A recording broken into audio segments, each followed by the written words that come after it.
Hey guys, tonight we're going to dim the lights and drift back to a time of roaring cannons and sweeping empires, of a continent consumed by revolutionary fervor, and of a man who rose from obscurity to conquer most of Europe, leaving a trail of glory and unimaginable suffering in his wake. Forget the triumphant marches and the heroic portraits for a moment, because we're diving into the horrifying rise of Napoleon Bonaparte. This isn't some inspiring tale of destiny, it's a raw, unsettling chronicle of relentless ambition, chilling strategic ruthlessness, and the profound personal cost of a single man's insatiable drive for power.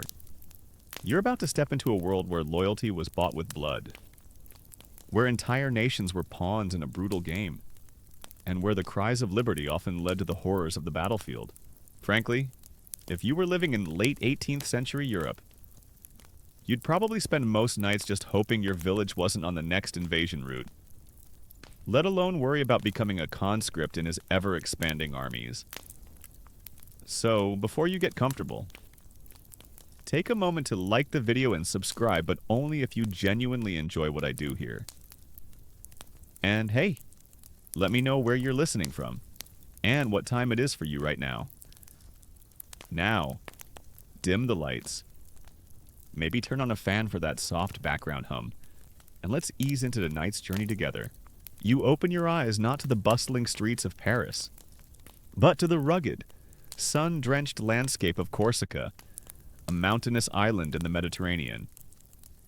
The year is 1769, and you are Napoleone Bonaparte, born into a moderately aristocratic, but relatively impoverished Corsican family, just a year before your birth. Corsica, fiercely independent for centuries, was violently conquered by France from the Republic of Genoa. The air you breathe is thick with a sense of resentment and rebellion against French rule, a sentiment deeply ingrained in your family and in the very soul of the island.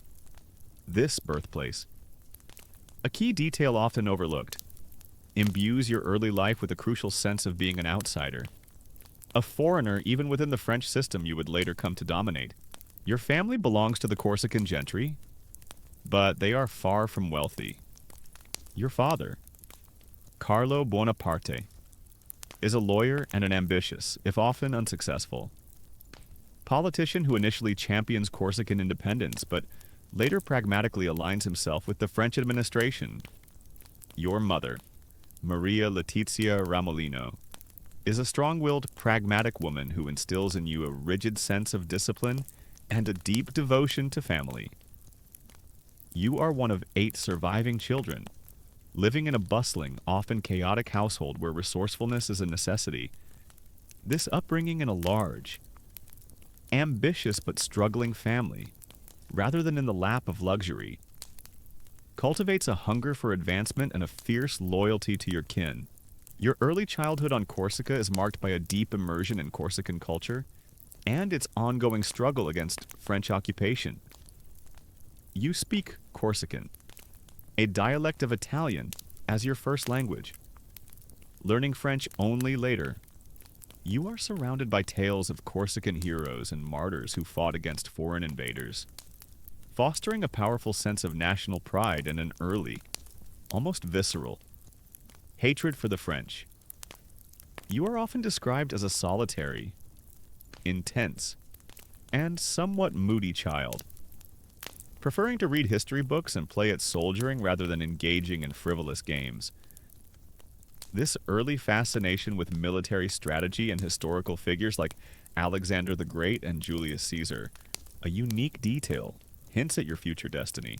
At the age of 9, in 1778, your life takes a decisive turn, thanks to your father's connections and his pragmatic embrace of French rule.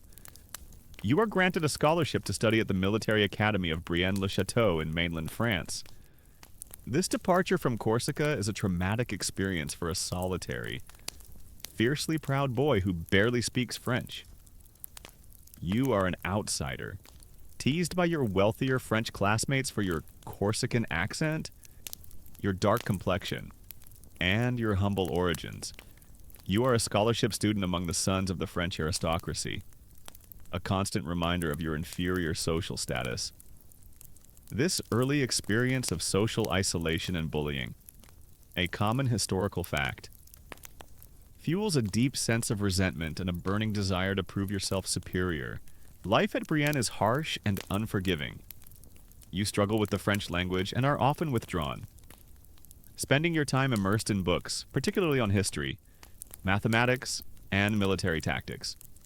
You excel in mathematics and geometry, subjects crucial for artillery, and show a remarkable aptitude for military strategy, poring over maps and studying the campaigns of great commanders, your teachers, while noting your unsociable nature.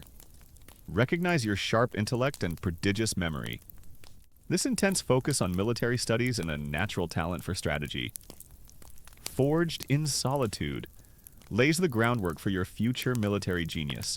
In 1784, you gain admission to the École Militaire in Paris, the prestigious military academy for the French elite. This is a significant achievement, a testament to your academic ability. Here, you specialize in artillery, a branch of the military that appeals to your mathematical mind and offers opportunities for rapid advancement based on merit rather than aristocratic birth. Life in Paris, however, only deepens your sense of alienation. You are still an impoverished outsider, acutely aware of the vast social chasm between yourself and the wealthy Parisian society. You live frugally, spending your meager allowance on books and sometimes going without meals. This continued experience of poverty and social marginalization, a less-known detail, only strengthens your ambition and your desire to rise above your circumstances. Your father, Carlo, dies in 1785, leaving your family in financial distress.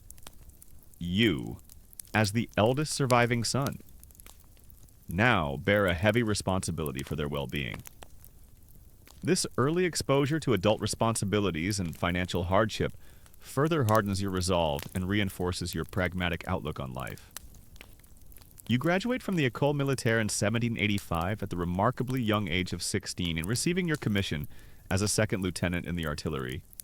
Your military career officially begins, but France is still an absolute monarchy, and opportunities for rapid advancement are limited by aristocratic patronage. You are a talented, ambitious young officer, but you are a Corsican, with limited connections and a growing resentment for the rigid social hierarchy that holds you back. The late 1780s are a period of growing unrest in France. The absolute monarchy of King Louis le Canistin is teetering on the brink of financial collapse. Burdened by massive debt from costly wars like the American Revolution and the extravagant spending of the court, social inequalities are rampant, with the vast majority of the population, the commoners, the Third Estate, suffering under heavy taxation and aristocratic privilege. The ideas of the Enlightenment liberty, equality, popular sovereignty are circulating widely, fueling a profound sense of injustice and a demand for radical change. You, a young officer from an impoverished background, keenly observe these mounting tensions, sensing the tectonic shifts occurring beneath the surface of French society. On July 14, 1789, the people of Paris stormed the Bastille, a medieval fortress and symbol of royal tyranny. This act, though strategically minor, is a massive symbolic blow, signaling the collapse of royal authority and the triumph of popular will. The French Revolution has begun. You, a junior officer on leave in Corsica, initially embraced the revolutionary ideals, seeing them as an opportunity for Corsican independence and for merit to triumph over aristocratic privilege. You become involved in Corsican politics, briefly aligning yourself with the Corsican nationalist Pasquale Paoli, who had once fought against French rule. This early, brief flirtation with Corsican nationalism is a unique detail, showing your initial conflicted loyalties before fully embracing France. However, the revolution in France quickly spirals into chaos and violence. The monarchy is overthrown, King Louis XVI and Queen Marie Antoinette are imprisoned, and France is plunged into a period of extreme political turmoil and foreign wars. The Revolution, which promised liberty, soon devolves into the Reign of Terror, a period of mass executions and brutal repression. You, observing this chaos, begin to see the opportunity not just for Corsica, but for yourself. The old aristocratic hierarchy has been swept away, creating a void that a man of talent and ambition can fill. Your family's involvement in Corsican politics becomes increasingly precarious. When you and your family align yourselves with the French revolutionary faction against Pauli's more conservative nationalist movement, you are forced to flee Corsica in 1793, narrowly escaping with your lives. Your family home is burned, and you arrive in mainland France as refugees, stripped of your property and reliant on the patronage of your revolutionary connections. This forced flight from Corsica, a crucial historical event, definitively severs your ties to your homeland and fully commits you to the French cause. Forcing you to focus all your ambition on France, you are now truly a Frenchman. With nowhere else to go, you rejoin the French army, now a revolutionary force, finding yourself drawn into the desperate defense of the newly formed republic against its internal enemies and the combined monarchical powers of Europe. The French army, purged of its aristocratic officers, is in desperate need of talented commanders. Your extensive military education, your aptitude for artillery, and your ruthless pragmatism suddenly become invaluable assets. The chaos of the revolution, so terrifying for many, is for you a brutal, horrifying, yet exhilarating opportunity. You are no longer held back by birth or privilege. The path to power is now open. Paved by the very violence you will soon master, the terrifying rise of Napoleon Bonaparte has truly begun. You are no longer an obscure Corsican outsider. You are a young officer, thrust into the chaotic, brutal heart of the French Revolution. It's 1793. The air in France crackles with revolutionary fervor, the scent of gunpowder, and the chilling promise of the guillotine. The old world is crumbling, and in its terrifying collapse, you, Napoleon Bonaparte, see not just danger, but unprecedented opportunity. The rigid class structures that once held you back have been swept away, leaving a void for talent, ruthlessness, and ambition to fill. This period of intense revolutionary violence, terrifying for most, becomes your brutal crucible, forging the military genius and cold pragmatism that will define your terrifying rise. Your family's forced flight from Corsica in 1793, leaving your ancestral home burned and your family impoverished, definitively severs your ties to your island homeland. You are now truly a Frenchman by necessity, with nowhere else to go. This exile, a crucial historical event, forces you to focus all your formidable ambition on the French cause, dedicating your intellect and drive to the service of the revolution. It's a make-or-break moment. Your survival, and that of your family, now depends entirely on your success within the new volatile French Republic. You rejoin the French army, now a revolutionary force purged of many of its aristocratic officers. This vacuum of experienced leadership is a golden opportunity for a man of your abilities. The Republic is facing existential threats from all sides, internal counter-revolutionary revolts, and the combined monarchical powers of Europe, who are terrified by the radical ideas emanating from France. The French army, though ideologically fervent, is often poorly organized and desperately in need of competent, innovative commanders. Your extensive military education, your remarkable aptitude for artillery, and your inherent ruthlessness suddenly become invaluable assets in this desperate struggle for survival. Your first major test, and the event that truly propels you into the spotlight, comes with the siege of Toulon in late 1793. Toulon, a vital French naval port on the Mediterranean, has rebelled against the revolutionary government, inviting British and Spanish forces to occupy it. This rebellion is a major threat to the Republic, and the Revolutionary Army, though besieging the city, is struggling to dislodge the well-entrenched royalist and foreign forces. You arrive at Toulon as a relatively unknown artillery captain.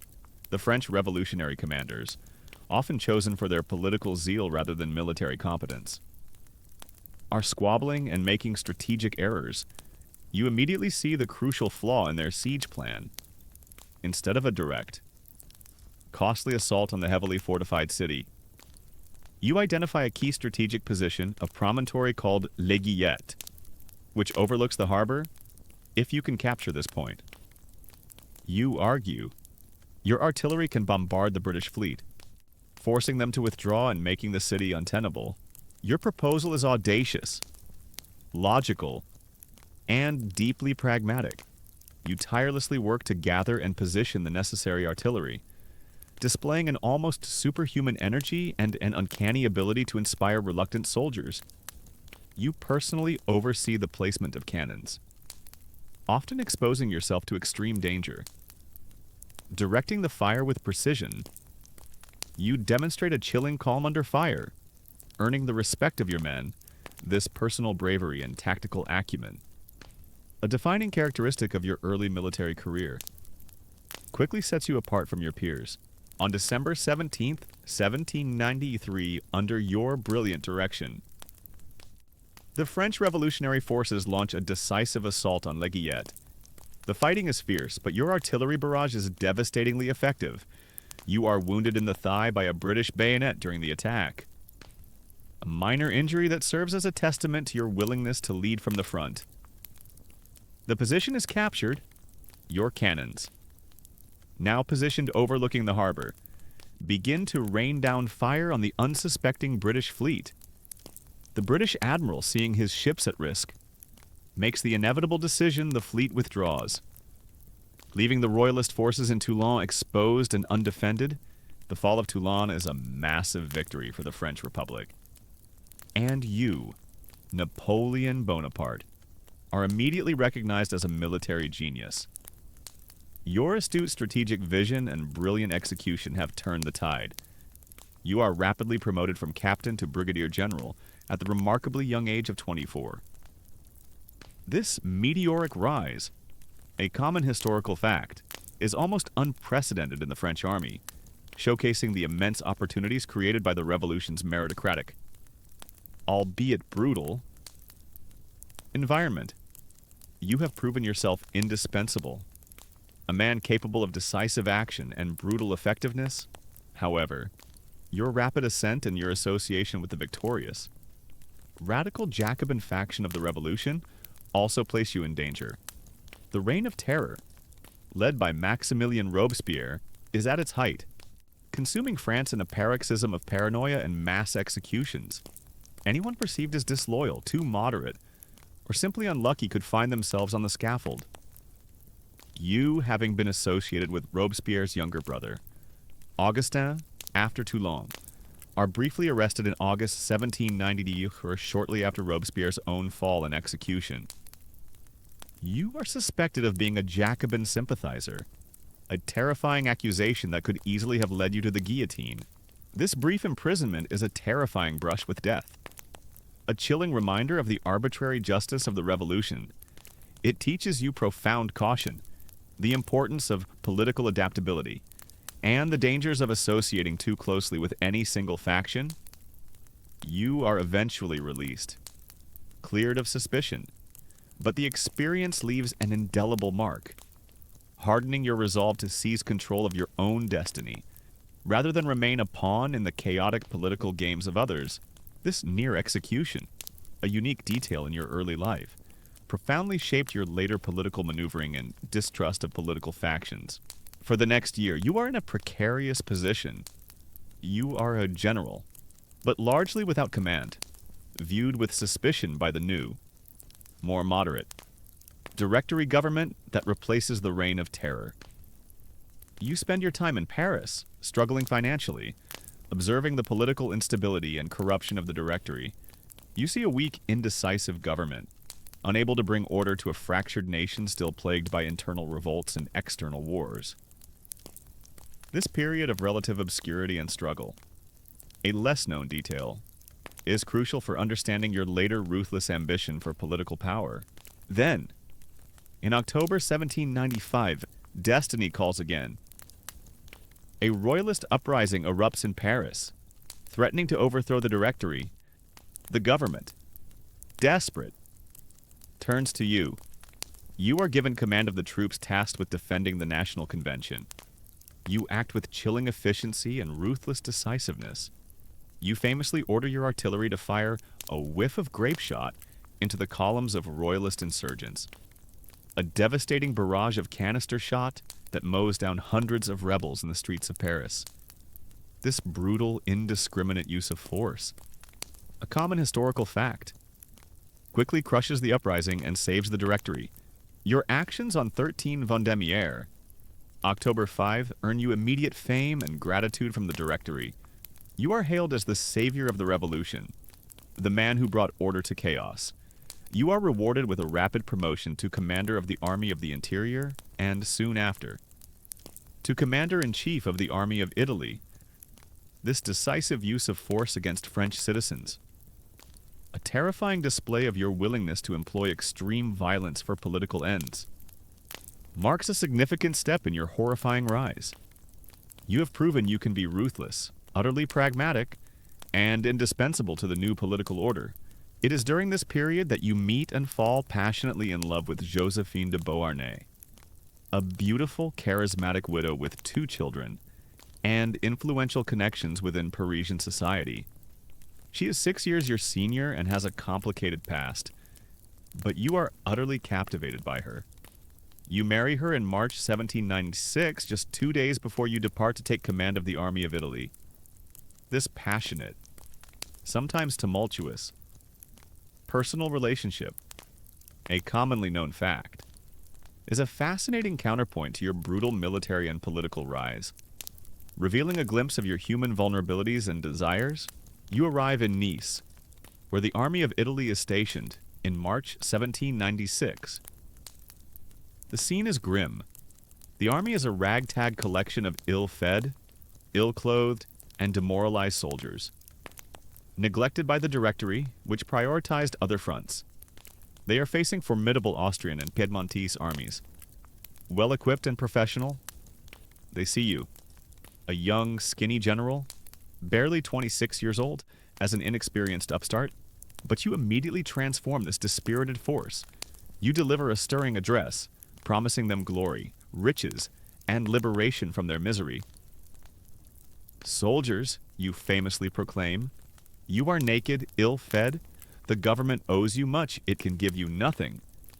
I will lead you into the most fertile plains in the world. Rich provinces, great cities will be in your power. There you will find honor, glory, and riches. This audacious promise, a common historical fact, immediately electrifies the demoralized troops, igniting a new sense of purpose and loyalty. And then, you unleash them. The Italian campaign of 1796 to 1797 begins. A military masterpiece that will establish your legend as one of history's greatest commanders. You employ revolutionary tactics, lightning-fast marches, concentrated attacks on enemy weak points, and a relentless offensive spirit that bewilders your conservative opponents. You move your army with unprecedented speed, often outflanking and outmaneuvering much larger forces. You disregard conventional supply lines, famously stating that the army would live off the land. A brutal reality for the civilian populations you conquered, this reliance on living off the land, a unique detail of your early campaigns, meant widespread requisitioning and suffering for local populations, battle after battle. You achieve stunning victories. At Montenotte, Millesimo, and Mondovì, you decisively defeat the Piedmontese, forcing them to sign an armistice. Then you turn your attention to the Austrians, who are caught off guard by your speed and ferocity. At Lodi, you personally lead a daring charge across a heavily defended bridge, inspiring your men with your personal courage. though this act of personal bravery was strategically less significant than your overall tactical brilliance. At Arcole and Rivoli, you repeatedly defeat larger Austrian armies, pushing them back relentlessly. Your victories are total, decisive, and shockingly swift. You conquer vast territories in Italy, establishing sister republics that are effectively French client states. Designed to extract resources and serve French interests, you strip Italy of its artistic treasures, sending countless works of art back to Paris, enriching the Louvre than the Musée Napoleon with masterpieces looted from conquered lands. You impose heavy indemnities and taxes on the defeated states, using the wealth to pay and supply your army, and to send vast sums back to the struggling Directory in Paris. This systematic plunder of conquered territories, a less glamorous but crucial historical fact, directly fueled your war machine and your political ascent. The Italian campaign establishes your reputation as an unstoppable force, a military genius who can achieve impossible victories against overwhelming odds. You return to France a national hero, eclipsing the very Directory that had appointed you. The horrifying rise of Napoleon Bonaparte, marked by tactical brilliance, ruthless pragmatism, and a chilling disregard for human cost, is now undeniable. The stage is set for an even grander, more terrifying ambition: the conquest of entire continents, and the reshaping of Europe in your own image. You are back in France, but not as a subordinate general reporting to a government. You are a national hero, a legend forged in the crucible of the Italian campaigns. It's late 1797, the air in Paris, once thick with revolutionary fervor and the constant threat of the guillotine, now buzzes with your name. You, Napoleon Bonaparte, are the savior of France, the military genius who brought unimaginable victories and vast wealth back to a struggling nation. The Directory, the five-man executive body that nominally rules France, watches you with a mixture of awe and profound apprehension. They know they owe you everything, but they also fear your immense popularity and your barely concealed ambition. This period marks a pivotal shift. You are no longer just a general. You are a political force, a rising star eclipsing the very government you serve. Your victories in Italy have fundamentally reshaped the European map. You have dismantled the old monarchies, established sister republics, and extracted immense wealth, filling the Directory's coffers and funding further military ventures. You have proven that revolutionary France, once besieged on all sides, can not only defend itself but aggressively expand its influence. The Treaty of Campo Formio, which you personally negotiated with Austria in October 1797, officially ends the War of the First Coalition. This treaty is a testament to your diplomatic prowess, not just your military might, as you dictate terms to a humbled Austria, further consolidating French gains and solidifying your dominance over Italy. This personal negotiation, a crucial historical fact, highlights your growing independent authority, bypassing the Directory. However, despite your triumphant return, the Directory remains deeply suspicious of you. They recognize that your popularity, particularly among the army, makes you a potential threat to their own fragile power. They attempt to sideline you, proposing that you lead an invasion of Great Britain, a formidable naval power that dominates the seas. You, with your shrewd understanding of military realities, immediately recognize the immense difficulty, if not impossibility, of a direct cross-channel invasion against the mighty British Navy. You understand that France is not yet ready for such a direct confrontation. Instead, you propose a bold, audacious alternative: an expedition to Egypt. Your arguments are compelling. It would strike a blow at Britain's vital trade routes to India, threaten their colonial empire, and potentially open a new path to the riches of the East. More subtly, it would remove your immensely popular figure from the volatile political landscape of Paris, easing the Directory's anxieties about a potential coup. This strategic proposal, a unique detail that reveals your long-term geopolitical thinking, allowed you to maintain military command while momentarily alleviating domestic political pressure. The Directory, eager to be rid of your unsettling presence in Paris, readily agrees to the Egyptian expedition. They provide you with a massive hand-picked force, 35,000 veteran soldiers, a formidable fleet, and, uniquely, a contingent of over 160 scholars, scientists, and artists. This inclusion of intellectuals, a less commonly known aspect of your campaign, underscores your fascination with ancient civilizations and your desire to bring scientific and cultural prestige to France. A curious blend of military ambition and Enlightenment curiosity, you envision not just military conquest, but a grand scientific exploration that would bring fame to yourself and the Republic. On May 19, 1798, you set sail from Toulon, secretly bypassing the watchful British fleet. The voyage across the Mediterranean is fraught with danger, but you manage to evade detection. You conquer the island of Malta from the Knights Hospitaller on your way. A swift strategic capture that secures a vital naval base. This early conquest, a small but telling detail, shows your continued aggression even on the way to your primary target. You arrive in Egypt in July 1798, landing near Alexandria. The ancient land, ruled by the Mamluks, a military caste nominally under Ottoman suzerainty, is far from the romanticized image you might have held. It is hot, dusty, and hostile. Your initial encounters with the Mamluk cavalry, fierce and highly skilled horsemen, prove challenging for your European infantry in the open desert. The harsh climate, the unfamiliar terrain, and the constant threat of disease immediately begin to take their toll on your troops. This immediate challenge from the Mamluks and the harsh climate, a common historical fact, quickly dispelled any romantic notions of the East. Your first major engagement is the Battle of the Pyramids in July 1798. With the iconic pyramids looming in the distance, you engage the Mamluk army outside Cairo.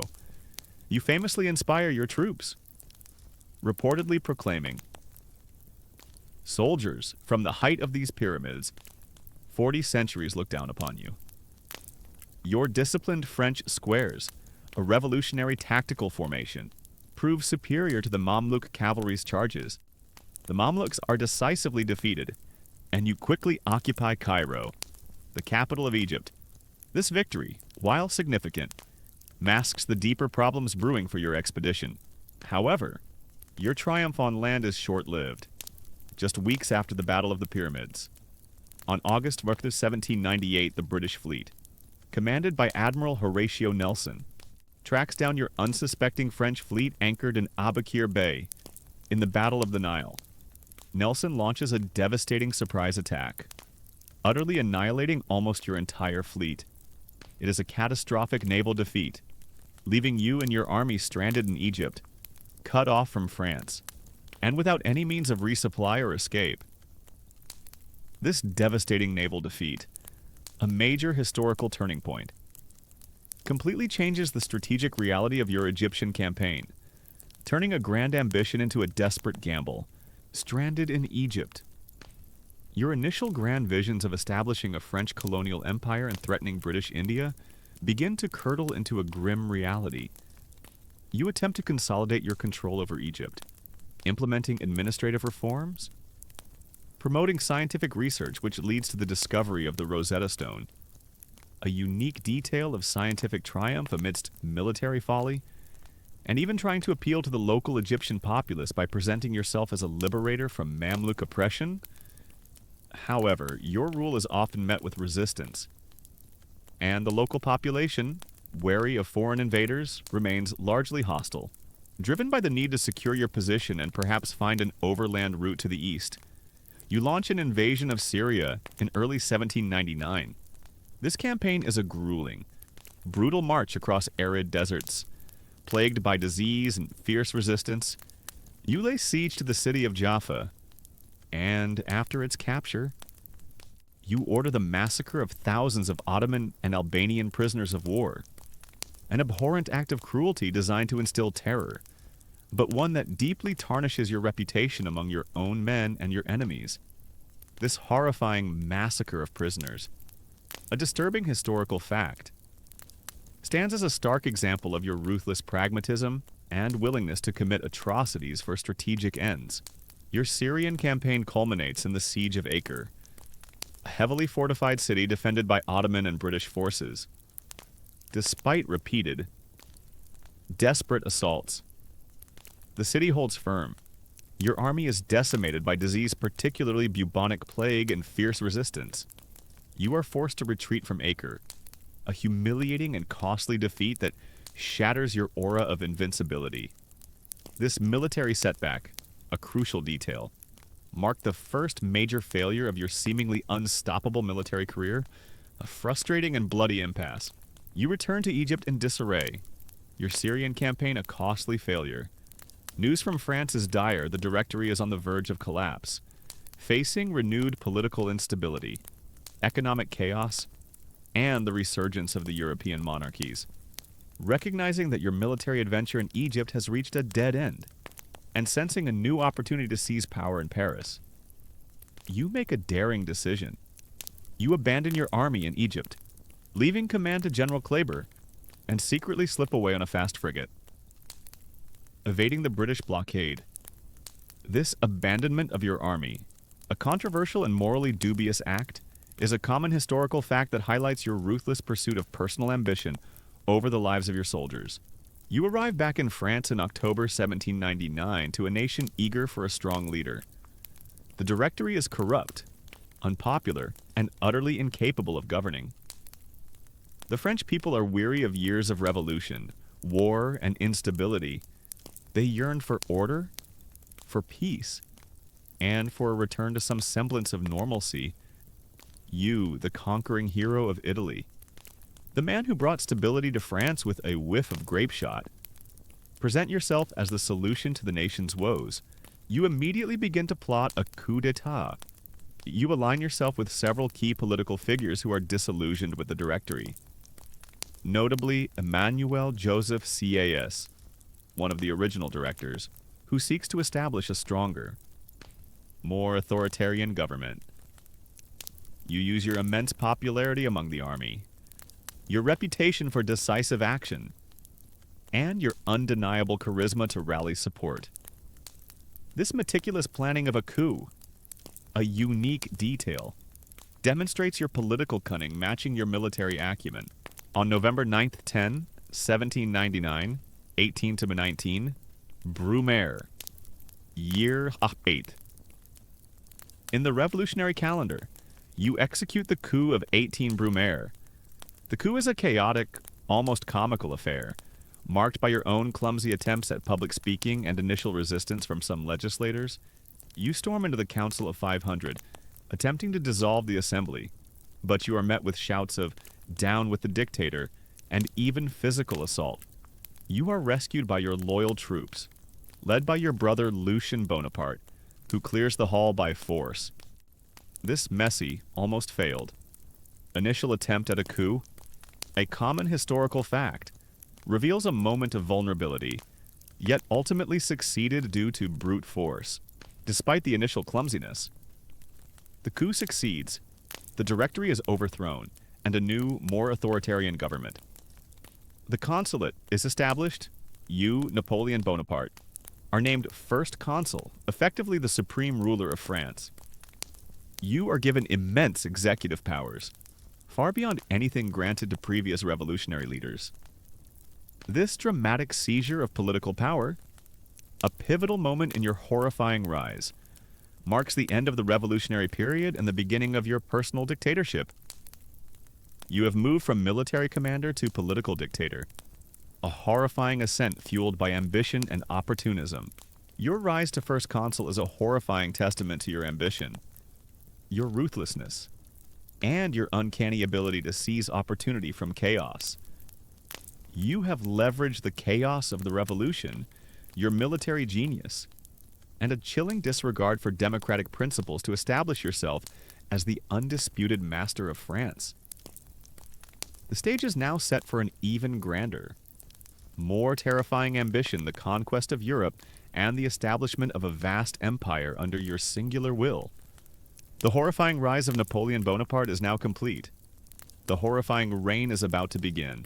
You are now the first consul of France, effectively the absolute ruler, and the air in Paris crackles not with revolutionary fervor, but with the crisp, cold scent of centralized power.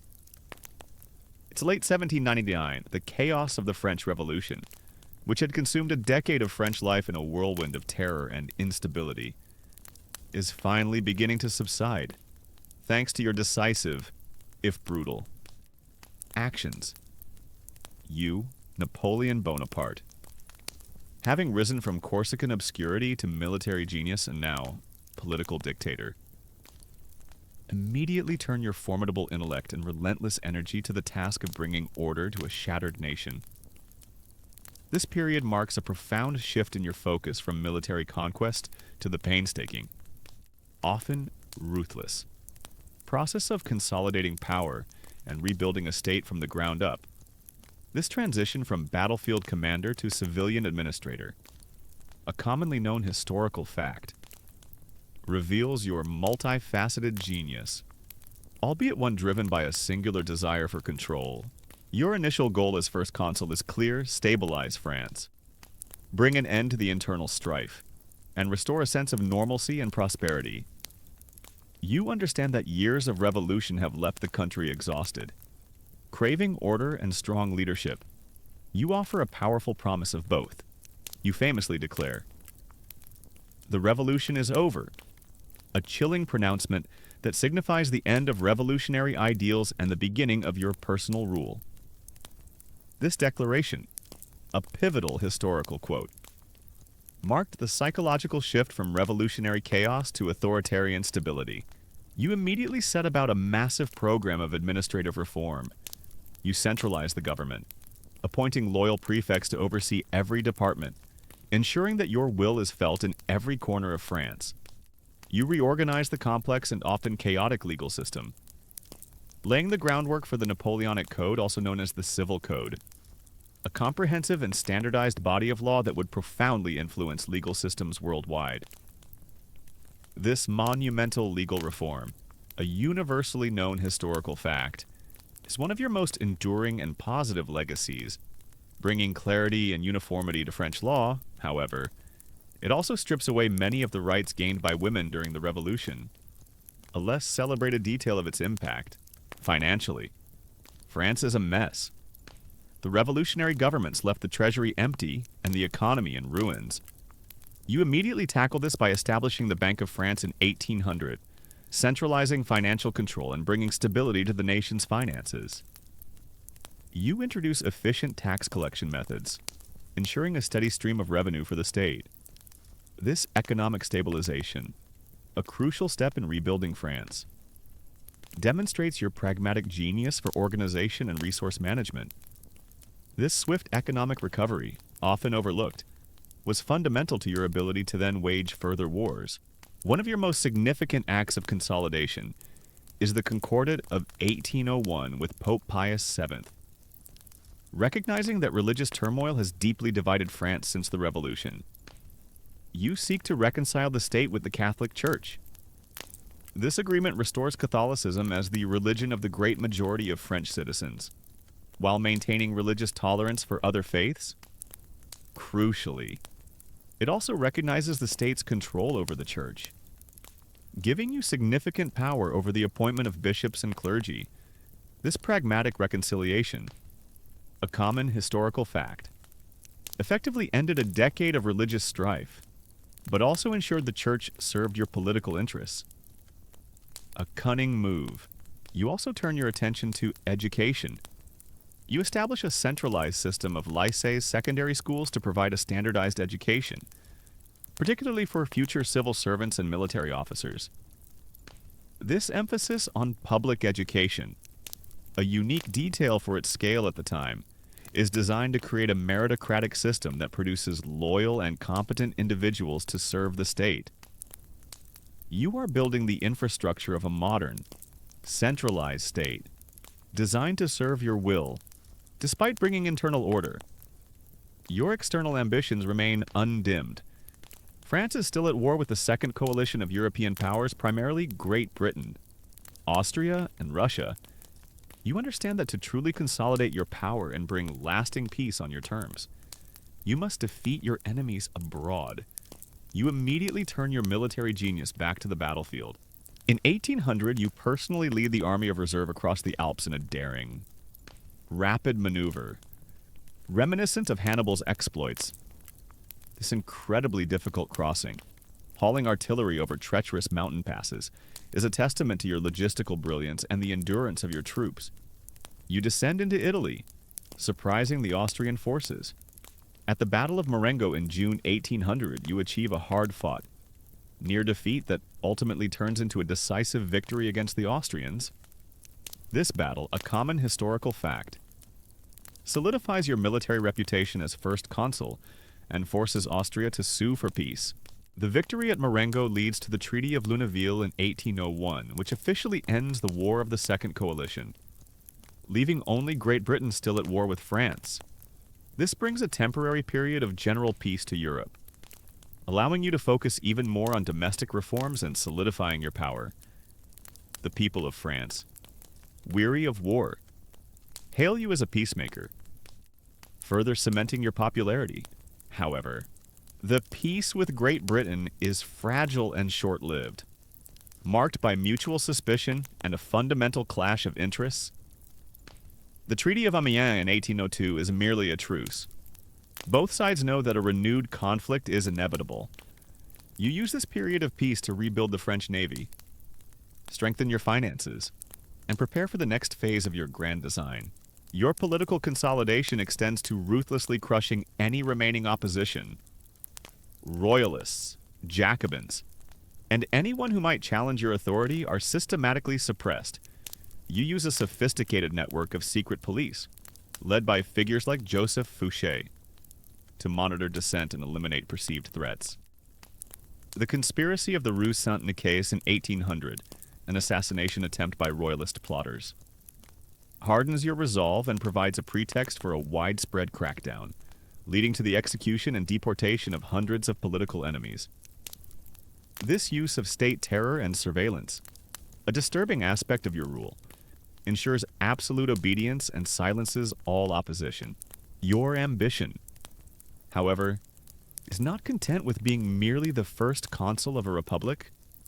You have seen the chaos of the revolution, the instability of democracy, and you believe that only a strong, hereditary monarch can truly bring lasting order and greatness to France.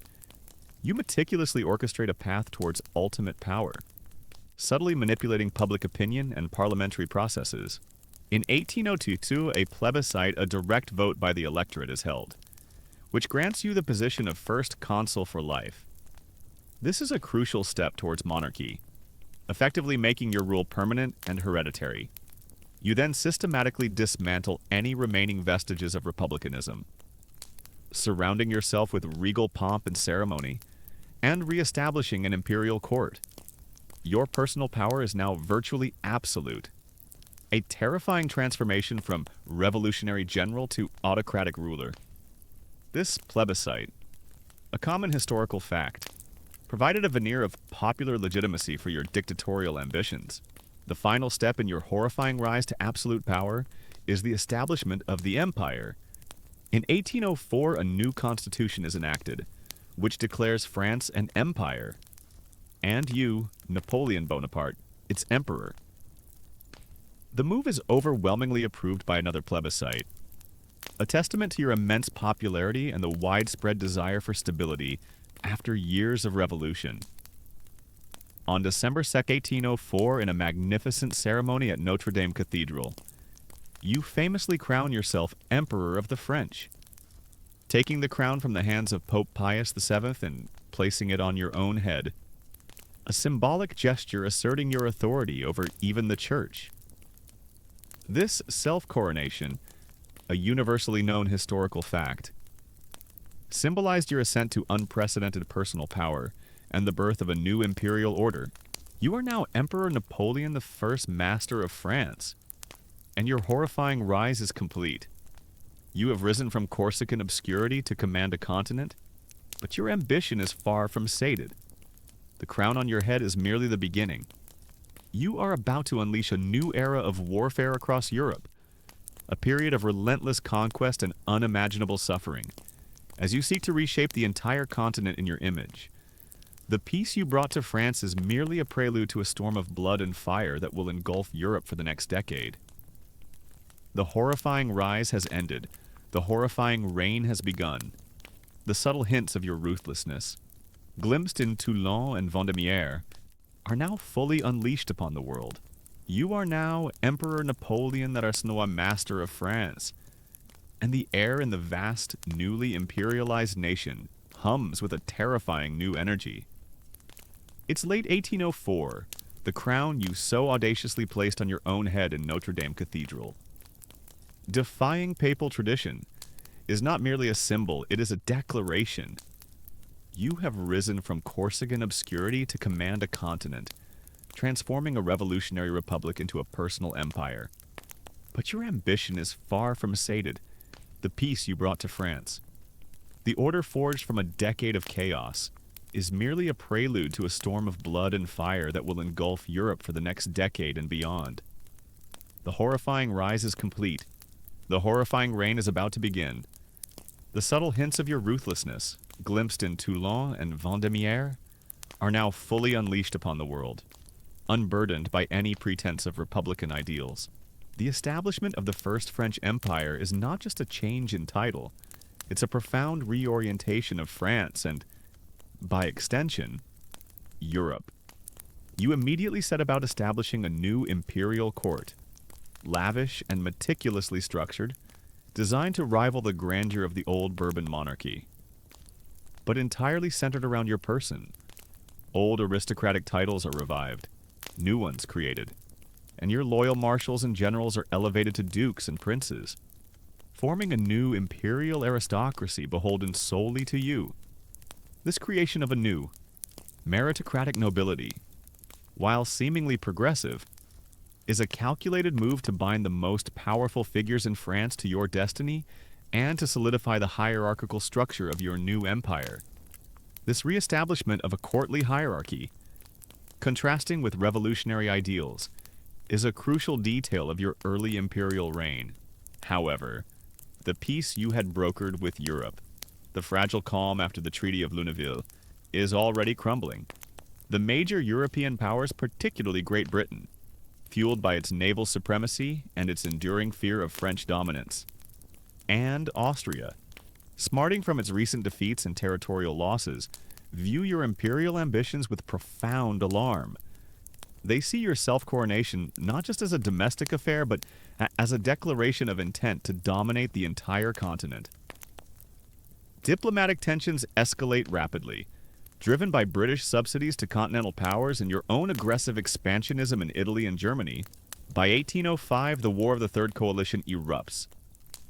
Great Britain, Austria, and Russia form a formidable alliance against you. You, Emperor Napoleon, respond with characteristic speed, audacity, and devastating precision. Your grand strategy is clear: defeat the continental powers swiftly, preventing them from uniting against you, and then turn your attention to isolating and, perhaps, invading Great Britain. The scale of your ambition has now expanded to encompass all of Europe, a horrifying testament to your unquenchable thirst for power. Your most audacious maneuver of this period is the Grande Armée's rapid march across Europe. Initially assembled on the Channel coast for a planned invasion of Britain, you suddenly pivot, marching your veteran troops thousands of miles eastward at an astonishing pace. This lightning-fast movement, covering vast distances in record time, bewilders your Austrian and Russian opponents. Your troops are highly disciplined, accustomed to forced marches, and fueled by a fervent loyalty to you, their emperor. This incredible speed of march, a common historical fact, was a key factor in your early imperial victories, catching enemies off guard. The first decisive blow comes at the Battle of Ulm in October 1805. Through a brilliant series of maneuvers, You outflank the main Austrian army, encircling and trapping them in Bavaria. The Austrian commander, General Mack, is forced to surrender with virtually his entire force of nearly 30,000 men. Without a major battle, this strategic masterpiece, a bloodless victory of maneuver, utterly cripples the Austrian army and opens the path to Vienna. This almost bloodless encirclement, a unique detail showcasing your strategic genius, set the tone for your early imperial campaigns. Your army then marches into Vienna, occupying the Austrian capital. This is a profound humiliation for the Habsburgs, but your ultimate target is the combined Austrian and Russian armies, who are attempting to regroup in Moravia. You seek a decisive, crushing victory that will shatter the Third Coalition and solidify your imperial dominance over the continent. This leads to your greatest masterpiece, the Battle of Austerlitz. On December 2nd, 1805, the first anniversary of your coronation, the combined Austro-Russian army, numerically superior and commanded by the emperors Francis II of Austria and Alexander I of Russia, believes they have trapped you. You, however, have meticulously planned the battlefield, using deception and a brilliant understanding of terrain to lure your enemies into a devastating trap. Under the cover of a thick fog, you conceal your forces and feign a weak right flank, enticing the allies to overcommit their forces. As the sun of Austerlitz, breaks through the fog, you unleash your attack, your concentrated forces. Particularly Marshal Soult's corps strike directly at the Allied center, shattering their lines. The ensuing chaos is a massacre. The Allied forces are routed, suffering immense casualties. Their units cut off and destroyed, many drowning in frozen ponds. The victory is total, decisive, and shockingly complete. Austerlitz is widely considered your greatest military triumph, a universally known historical fact, a textbook example of tactical genius. It earned you the title Emperor of Europe in the eyes of many. The aftermath of Austerlitz is immediate and devastating for the Third Coalition. Austria is forced to sign the humiliating Treaty of Pressburg in 1805, ceding vast territories to France and its German allies, and effectively dissolving the ancient Holy Roman Empire, replacing it with your client state, the Confederation of the Rhine.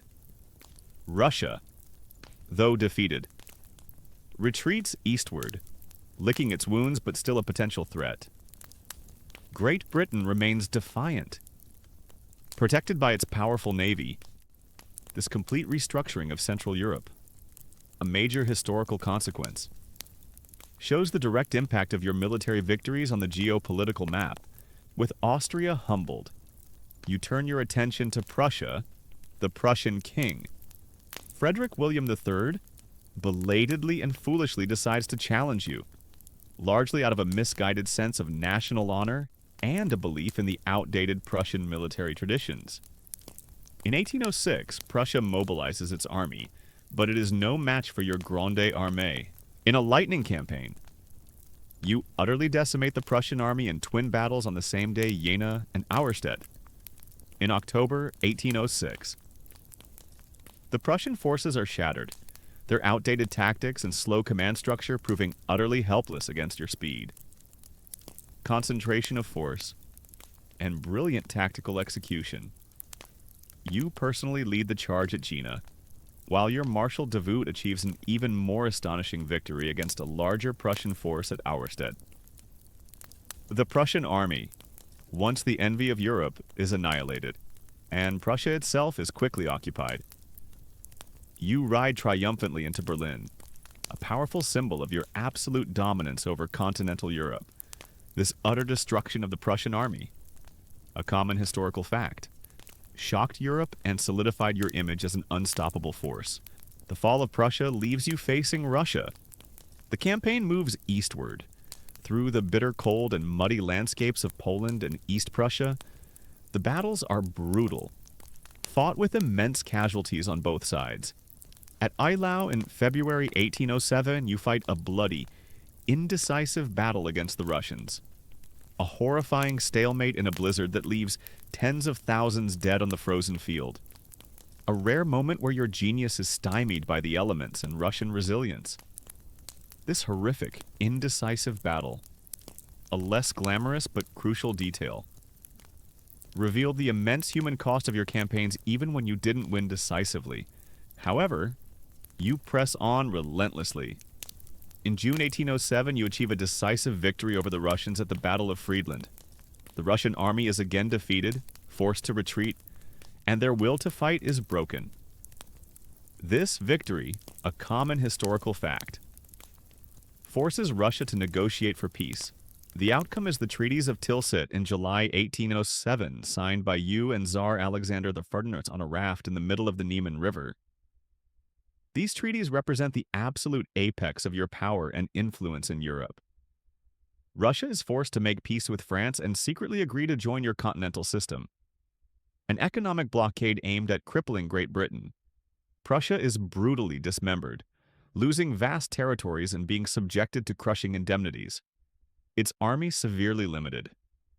You effectively redraw the map of Eastern Europe, creating new client states like the Duchy of Warsaw, a thinly veiled Polish state under French influence, and the Kingdom of Westphalia ruled by your brother Jerome. This complete dominance over continental Europe, a major historical turning point, allowed you to impose your will across the continent. At Tilsit, you and Tsar Alexander, I form a personal alliance, effectively dividing Europe into French and Russian spheres of influence. You believe you have finally achieved mastery over the continent, forcing your great rivals into submission. The horrors of your ascent, the revolutionary violence, the massacres in Italy and Egypt, the endless casualties of your campaigns are justified, in your mind, by the glory of your achievements and the seeming stability you have brought to France and Europe. However, this peace is built on coercion and the brutal subjugation of nations. The continental system, designed to cripple Britain, instead causes immense economic hardship across Europe, creating widespread resentment and smuggling. The people of conquered territories, forced to provide men and resources for your endless wars. Chafe under your rule, your ambition knows no bounds, and the Peace of Tilsit is merely a pause before the next wave of horrifying conquests and conflicts. The seeds of your eventual downfall, sown in the resentment of occupied nations and the strategic limitations of your continental system, are already beginning to germinate. Even at the very height of your power, you are at the absolute zenith of your power, an unparalleled master of continental Europe. It's the period following the Treaties of Tilsit in July 1807. The scent of victory hangs heavy in the air, mingled with the faint, unsettling aroma of countless battlefields. You, Emperor Napoleon I, having shattered the Third and Fourth Coalitions, stand astride a continent, dictating terms to humbled emperors and kings. The map of Europe is your personal canvas, redrawn with the stroke of your pen and the might of your Grande Armée. The horrifying rise is complete, and the horrifying reign now encompasses almost every corner of Europe, imposing your singular will with an iron fist, your empire. Stretching from the Atlantic to the Vistula is a vast, interconnected web of direct French rule, satellite kingdoms, and forced alliances. You consolidate your control over Germany, abolishing the venerable Holy Roman Empire and replacing it with the Confederation of the Rhine, a French protectorate composed of various German states. You place your relatives on the thrones of newly created kingdoms, your brother Joseph as King of Naples, later Spain, Louis as King of Holland, and Jerome as King of Westphalia.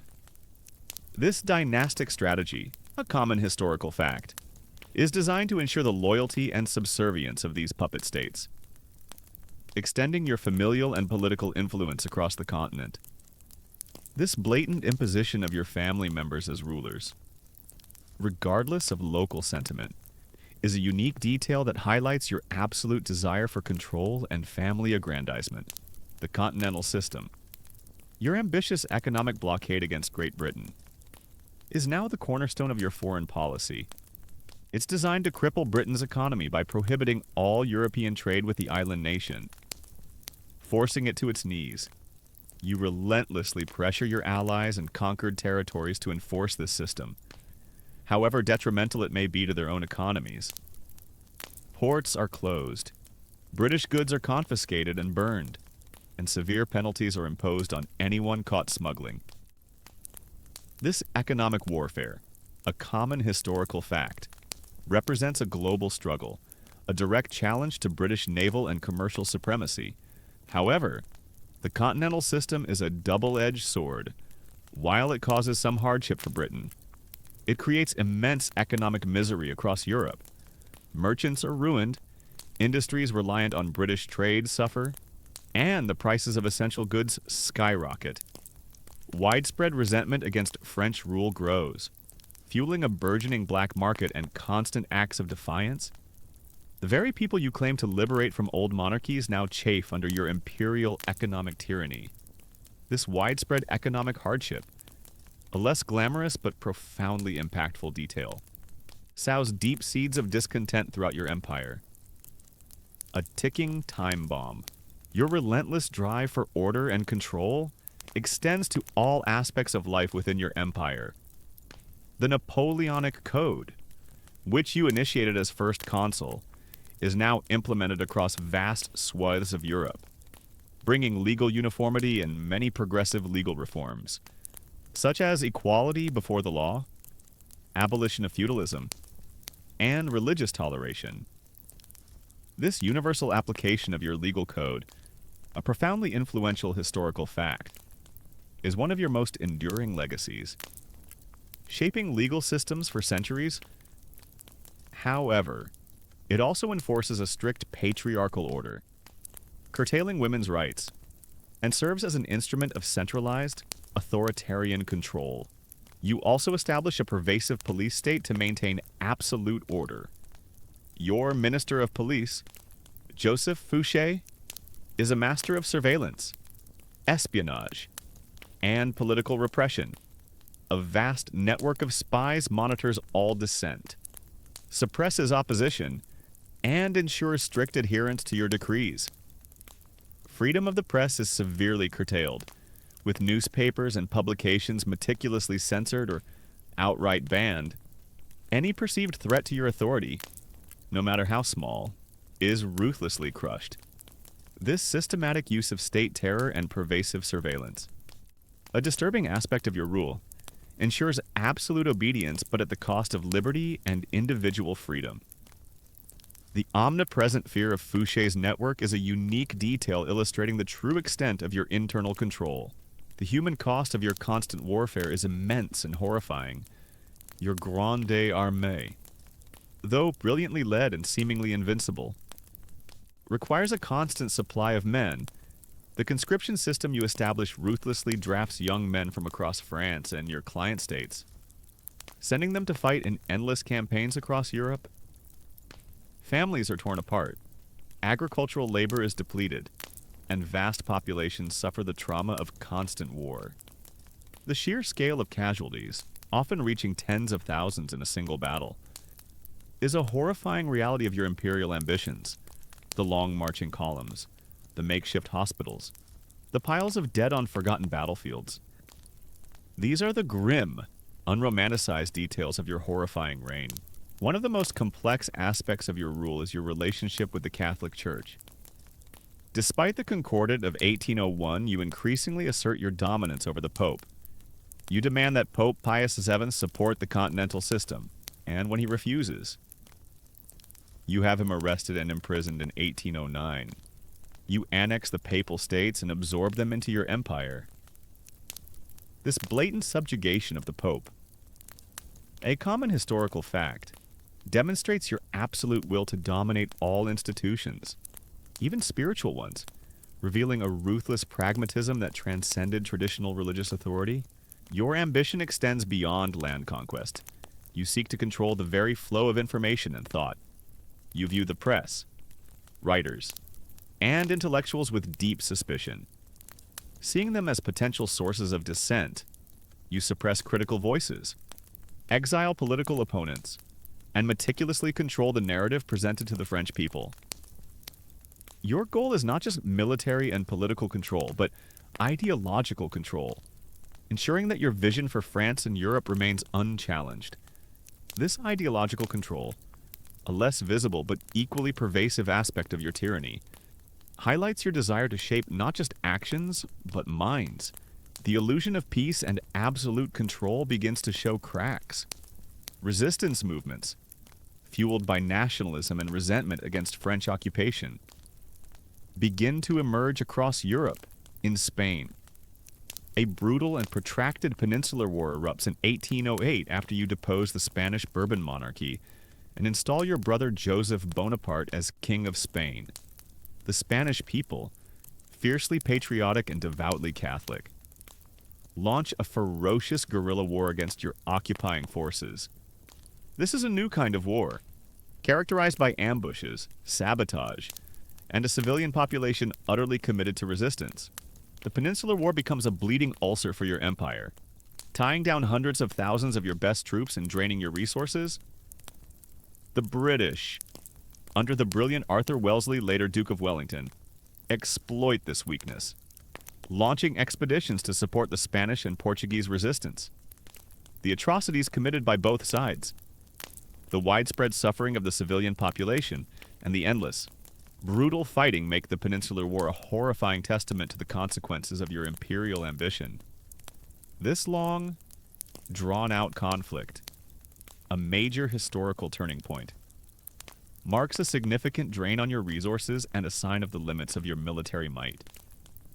Historians still debate whether this war was truly unwinnable for you, or if your strategic mistakes ultimately sealed your fate. Meanwhile, your personal life also faces new challenges. Despite your enduring affection for Josephine, she has failed to provide you with a legitimate male heir. The future of your empire, you believe, depends on a direct dynastic succession. With a heavy heart and a ruthless pragmatism that defines your character, you decide to divorce her. In 1809, you formally annul your marriage to Josephine. Despite her deep distress and your own lingering attachment, this act, a personal tragedy for both of you, underscores your willingness to sacrifice personal happiness for dynastic ambition. In 1810, you marry Archduchess Marie Louise of Austria, the daughter of your former enemy, Emperor Francis I. This is a purely political marriage, designed to secure a legitimate heir and forge a strategic alliance with one of Europe's oldest dynasties. In 1811, Marie-Louise gives birth to a son, Napoleon II, the King of Rome, providing you with the longed-for heir and seemingly securing the future of your empire. This birth, a common historical fact, brings immense personal satisfaction and a renewed sense of dynastic legitimacy. At this point, you are perhaps at the absolute peak of your influence and power. You have defeated nearly every major European power, restructured the continent, brought order to France, and secured a dynastic heir. But the very policies that brought you to this summit also contain the seeds of your eventual downfall. The continental system is chafing. The Peninsular War is bleeding you dry. And the other European powers, though defeated, are secretly simmering with resentment and a growing sense of national identity, waiting for an opportunity to break free from your iron grip. The horrifying reign of Napoleon Bonaparte, while seemingly invincible, is about to face its ultimate and most brutal test. The cost in human lives and shattered societies is already immense, but the greatest horrors are yet to come. You are at the absolute zenith of your power, an unparalleled master of continental Europe. It's the period following the treaties of Tilsit in July 1807 and your subsequent consolidation of dominance until around 1811. The scent of victory hangs heavy in the air, mingled with the faint, unsettling aroma of countless battlefields and the economic hardship your policies are causing. You, Emperor Napoleon the Feat, having shattered the Third and Fourth Coalitions, stand astride a continent, dictating terms to humbled emperors and kings. The map of Europe is your personal canvas, relentlessly redrawn with the stroke of your pen and the unstoppable might of your grande armée. The horrifying rise is complete, and the horrifying reign now encompasses almost every corner of Europe, imposing your singular will with an iron fist, leaving little room for dissent or independent thought. Your empire, stretching from the Atlantic to the Vistula, is a vast, interconnected web of direct French rule, satellite kingdoms, and forced alliances. You consolidate your control over Germany, abolishing the venerable Holy Roman Empire, an institution that had existed for over 1,000 years, and replacing it with the Confederation of the Rhine, a French protectorate composed of various German states. You dismantle ancient dukedoms and principalities, merging them into larger, more manageable entities, all designed to serve your imperial ambitions. You place your relatives on the thrones of newly created kingdoms, your brother Joseph as King of Naples, later Spain, Louis as King of Holland, and Jerome as King of Westphalia. This dynastic strategy, a common historical fact, is designed to ensure the loyalty and subservience of these puppet states, extending your familial and political influence across the continent, creating a network of loyal, albeit sometimes reluctant, subordinates. This blatant imposition of your family members as rulers, regardless of local sentiment or qualifications, is a unique detail that highlights your absolute desire for control and family aggrandizement. The continental system, your ambitious economic blockade against Great Britain, is now the absolute cornerstone of your foreign policy. It is designed to cripple Britain's economy by prohibiting all European trade with the island nation, forcing it to its knees and ultimately allowing you to invade. You relentlessly pressure your allies and conquered territories to enforce this system, however detrimental it may be to their own economies. Ports are closed, British goods are confiscated and burned in public spectacles, and severe penalties are imposed on anyone caught smuggling. You even resort to military force to ensure compliance, invading recalcitrant states like Portugal and eventually even Russia. This economic warfare, a common historical fact, represents a global struggle, a direct challenge to British naval and commercial supremacy, an attempt to defeat an island nation through continental isolation.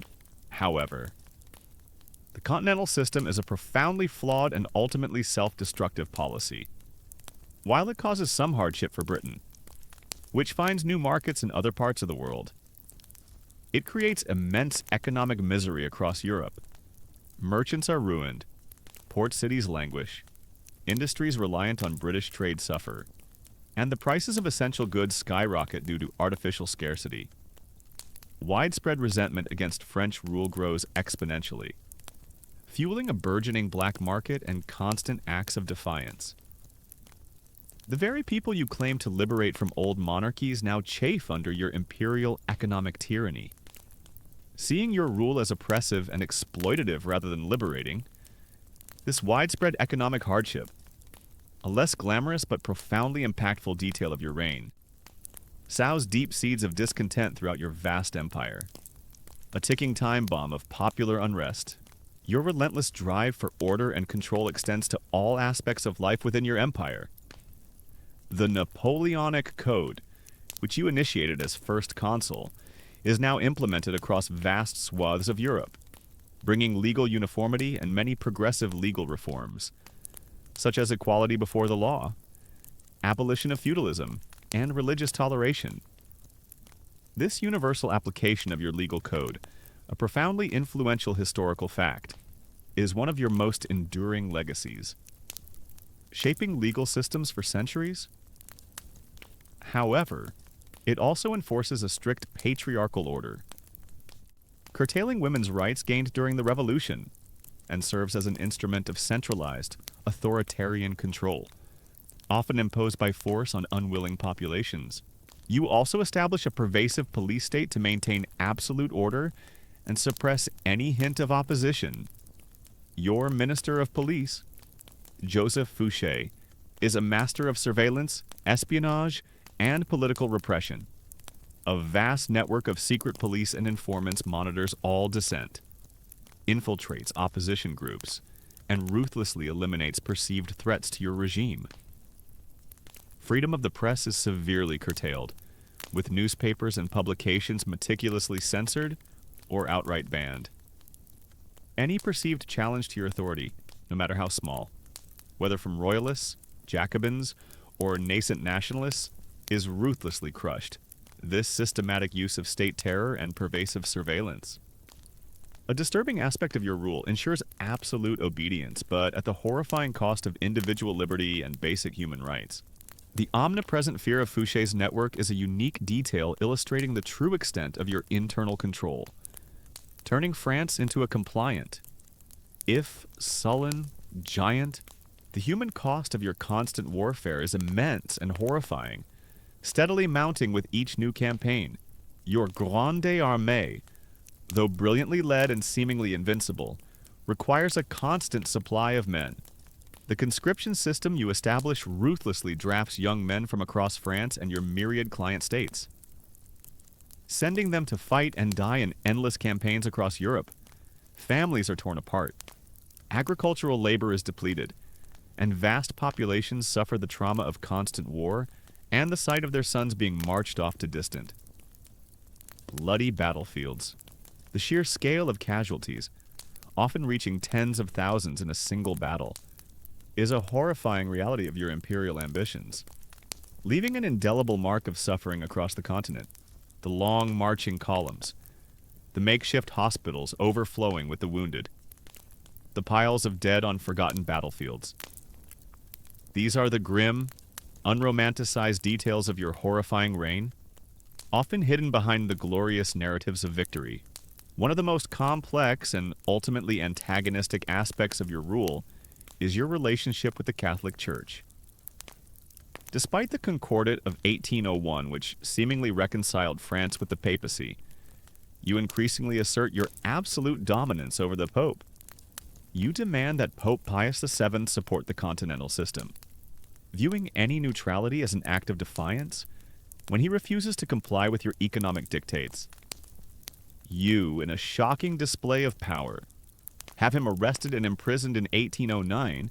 You then annex the Papal States and absorb them directly into your empire.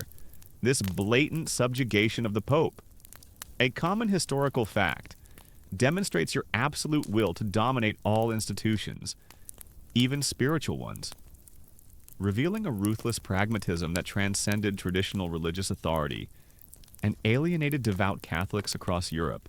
Your ambition extends beyond land conquest and political control. You seek to control the very flow of information and thought. You view the press, writers, and intellectuals with deep suspicion, seeing them as potential sources of dissent and critical thinking that could undermine your authority. You suppress critical voices, exile political opponents, and meticulously control the narrative presented to the French people and your empire. Your goal is not just military and political control, but ideological control, ensuring that your singular vision for France and Europe remains unchallenged. A form of intellectual tyranny. This ideological control, a less visible but equally pervasive aspect of your authoritarian rule, highlights your desire to shape not just actions, but minds and public opinion, the illusion of total, unchallenged peace and absolute control begins to show significant cracks. Resistance movements, fueled by nascent nationalism and deep resentment against French occupation, begin to emerge across Europe. In Spain, a brutal and protracted peninsular war erupts in 1808 after you depose the Spanish Bourbon monarchy and install your brother Joseph Bonaparte as King of Spain. The Spanish people, fiercely patriotic, devoutly Catholic, and deeply resistant to foreign rule, launch a ferocious guerrilla war against your occupying forces. This is a new kind of war, characterized by ambushes, sabotage, brutal reprisals, and a civilian population utterly committed to resistance. The Peninsular War becomes a bleeding ulcer for your empire. tying down hundreds of thousands of your best troops at one point. Over 300,000 and draining your resources. The British, under the brilliant Arthur Wellesley, later Duke of Wellington, exploit this weakness, launching expeditions to support the Spanish and Portuguese resistance, transforming the Iberian Peninsula into a major battleground, the atrocities committed by both sides, the widespread suffering of the civilian population, and the endless, brutal fighting make the Peninsular War a horrifying testament to the consequences of your imperial ambition. A grim spectacle of civilian suffering and military stalemate. This long, drawn-out conflict, a major historical turning point, marks a significant and persistent drain on your resources and a clear sign of the limits of your military might and political control. A truly awful and protracted struggle. Historians still debate whether this war was truly unwinnable for you, or if your strategic mistakes and overextension ultimately sealed your fate in Spain. Meanwhile, your personal life also faces new challenges and takes another pragmatic, yet brutal, turn. Despite your enduring, complex affection for Josephine, she has tragically failed to provide you with a legitimate male heir. The future of your empire, you believe, depends on a direct dynastic succession, a secure lineage to ensure stability after your death. With a heavy heart and a ruthless pragmatism that defines your character, you decide to divorce her. In 1809, you formally annul your marriage to Josephine. Despite her deep distress and your own lingering attachment to her, this act, a profound personal tragedy for both of you, underscores your willingness to sacrifice personal happiness and long-standing emotional bonds for dynastic ambition and the perceived security of your empire. In 1810, you marry Archduchess Marie-Louise of Austria, the daughter of your former enemy, Emperor Francis I. This is a purely political marriage, a strategic alliance designed to secure a legitimate heir and forge closer ties with one of Europe's oldest and most powerful dynasties. In 1811, Marie-Louise gives birth to a son, Napoleon II, whom you immediately declare the King of Rome, providing you with the longed-for heir and seemingly securing the future of your empire.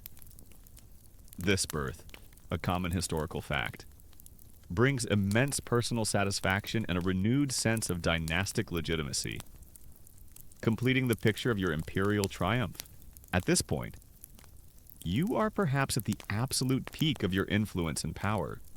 You have defeated nearly every major European power, restructured the continent, brought order to France, and secured a dynastic heir. Your word is law from Madrid to Warsaw. But the very policies that brought you to this summit also contain the undeniable seeds of your eventual downfall. The continental system is chafing, creating widespread resentment and economic hardship. The Peninsular War is bleeding you dry, a relentless drain on your manpower and resources, and the other European powers, though defeated, are secretly simmering with resentment and a growing sense of national identity, waiting for an opportunity to break free from your iron grip. Your relationship with your most crucial ally, Tsar Alexander I of Russia, is also beginning to fray.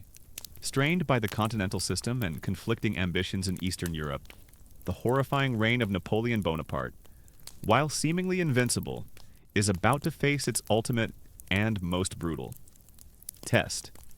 The cost in human lives and shattered societies is already immense, but the greatest horrors, the most devastating miscalculations, are yet to come, leading to a catastrophic end. You stand at the dazzling, yet increasingly precarious pinnacle of your power. It's the period between 1808 and 1811, the years immediately following the triumphant Treaties of Tilsit, the true apex of your imperial ambition, the scent of absolute victory, of unchallenged dominion over continental Europe, still hangs heavy in the air. But it is now subtly mixed with the acrid smell of economic stagnation and the distant, chilling scent of growing resentment. You, Emperor Napoleon found him rule over a vast empire that spans a continent, dictating terms from Lisbon to Warsaw, a modern-day Caesar. But your very triumph has begun to sow the seeds of your horrifying downfall. The constant creak of your iron fist is starting to chafe, and the populations you so ruthlessly govern are beginning to stir with a dangerous, burgeoning sense of national identity. Your relentless enforcement of the continental system is perhaps the most significant and self-destructive policy of this period. This economic blockade against Great Britain, designed to cripple its economy and force its surrender, becomes an increasingly intolerable burden across your vast empire. You understand that Britain, protected by its formidable navy, cannot be defeated conventionally. Your strategy is to starve it economically. You demand absolute adherence from all your client states and allies, regardless of the devastating impact on their own economies. Ports are meticulously monitored. British goods are seized and publicly burned in massive bonfires, and severe penalties are imposed on anyone caught smuggling or engaging in illicit trade. You even resort to direct military occupation of territories that defy you, such as the Papal States and parts of northern Germany.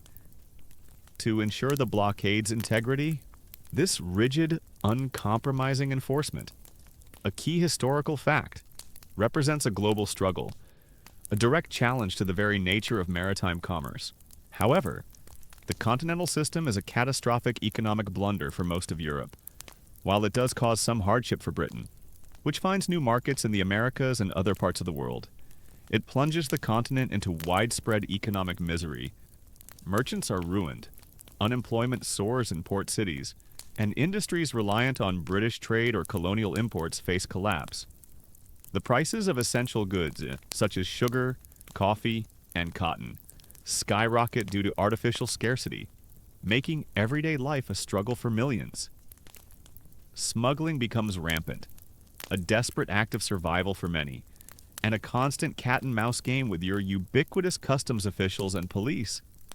This pervasive economic suffering, a less glamorous but profoundly impactful detail of your reign, sows deep seeds of discontent throughout your vast empire, transforming your liberated populations into unwilling economic captives.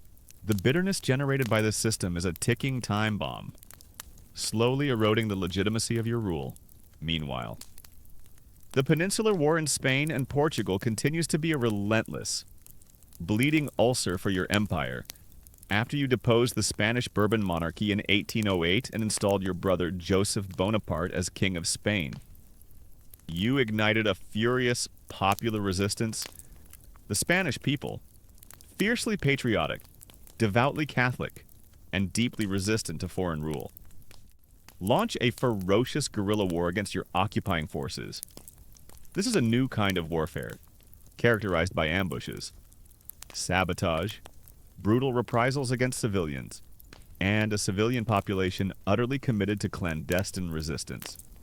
Your traditional grand armies, accustomed to decisive pitched battles, find themselves bogged down in a brutal, unending conflict against an elusive and vengeful enemy. The Peninsular War becomes a catastrophic drain on your manpower and resources. It ties down hundreds of thousands of your best troops at one point, over 300,000 Feelers, and diverts crucial military assets from other fronts, the British. Under the brilliant Arthur Wellesley, later Duke of Wellington, exploit this weakness, launching expeditions to support the Spanish and Portuguese resistance, transforming the Iberian Peninsula into a major, bloody battleground. The atrocities committed by both sides, the widespread suffering of the civilian population, the horrific reprisals against villages suspected of aiding guerrillas, and the endless, brutal fighting make the Peninsular War a horrifying testament to the direct, human consequences of your imperial ambition. This long, drawn-out conflict, a major historical turning point, marks a significant and persistent drain on your resources and a clear sign of the limits of your military might and political control. A truly awful and protracted struggle. Historians still debate whether this war was truly unwinnable for you. or if your strategic miscalculations and overextension in Spain ultimately sealed your fate.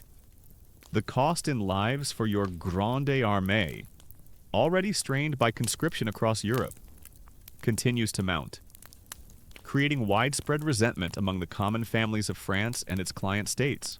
The imposition of your rule, however enlightened in its legal reforms, also fuels a powerful, nascent nationalism across Europe, in Germany, in Italy, in the very countries you claim to have liberated from old feudal systems. A new sense of national identity begins to emerge. Directly in opposition to French occupation and your imperial dictates, intellectuals, poets, and common citizens alike begin to dream of liberation from your iron grip. This emerging nationalism, a unique detail that you largely failed to comprehend or suppress, would eventually prove to be one of your most formidable enemies. The very French Revolution you embodied had inadvertently unleashed this potent force, one that would ultimately turn against its master, your own internal governance during this period, while bringing order, simultaneously became increasingly autocratic and paranoid. Your police state, orchestrated by Joseph Fouché, though you would later dismiss him, fearing his independent power, meticulously monitors all dissent. You tighten your grip on the press, allowing no criticism of your rule, and intellectuals who question your authority are silenced or exiled. You become increasingly isolated in your decision-making, surrounded by sycophants and trusted marshals who rarely dare to contradict you. The raw energy and intellectual openness of your early years begin to give way to the rigid self-belief of an unchallenged emperor. A chilling transformation from revolutionary leader to absolute dictator. This growing isolation and autocratic tendency is a less dramatic but deeply significant aspect of your imperial decline.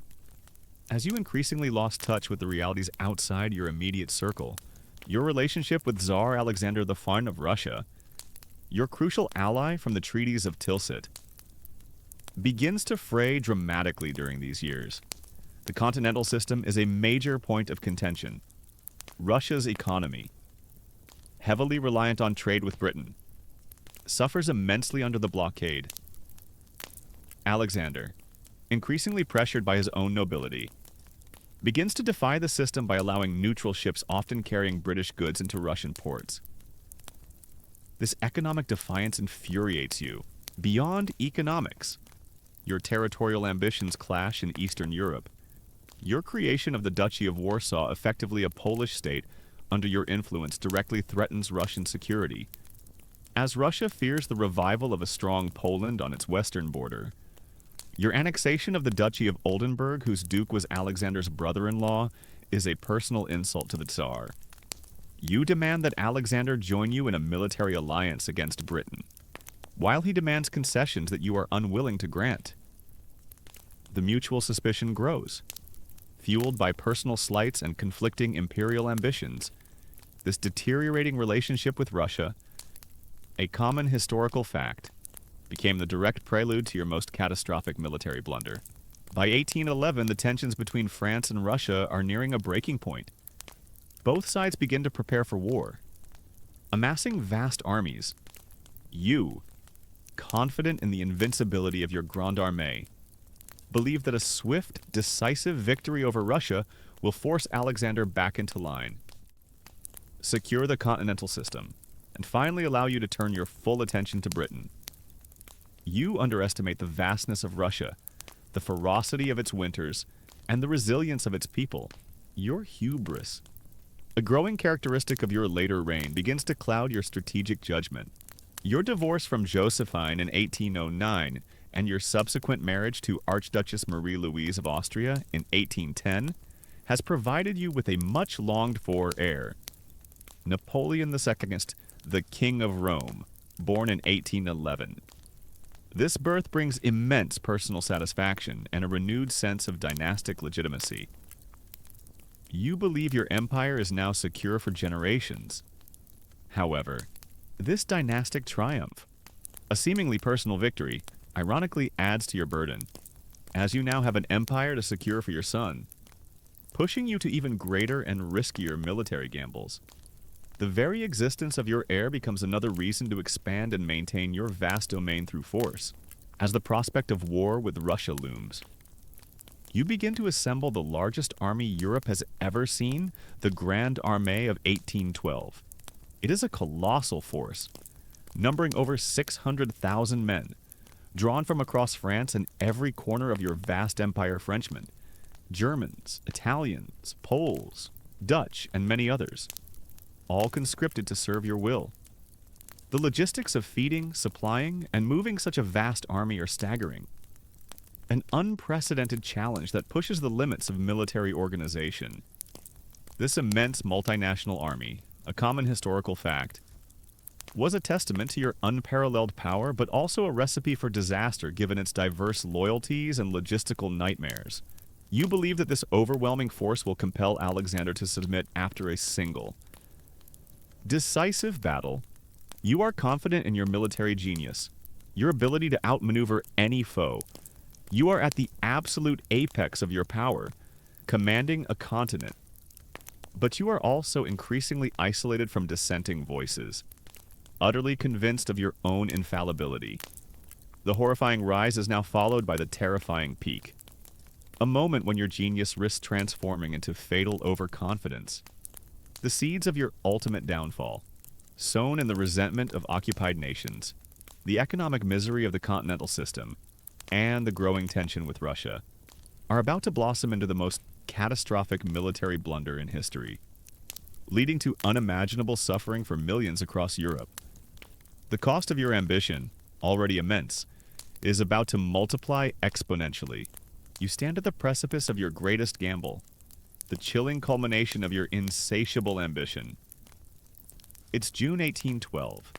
The vast multinational Grande Armée, a colossal force numbering over 600,000 men, stretches for miles across the plains of Eastern Europe, poised to invade Russia, the very air around you. Emperor Napoleon I hums with the tension of a continent holding its breath. You believe this will be your final, decisive campaign, a swift blow that will force Tsar Alexander I back into line, secure the continental system, and finally allow you to turn your full attention to isolating and defeating Great Britain. Your power is absolute, your confidence boundless, but you are about to unleash a horror that will shatter your empire and define the terrifying end of your reign. The seeds of your downfall, sown in the resentments of occupied nations and the overextension of your ambition, are about to blossom into the most catastrophic military blunder in history, leading to unimaginable suffering for millions across Europe. On June 24, 1812, you begin your invasion of Russia. Crossing the Niemen River, the sheer scale of the army, the largest ever assembled in Europe, is staggering.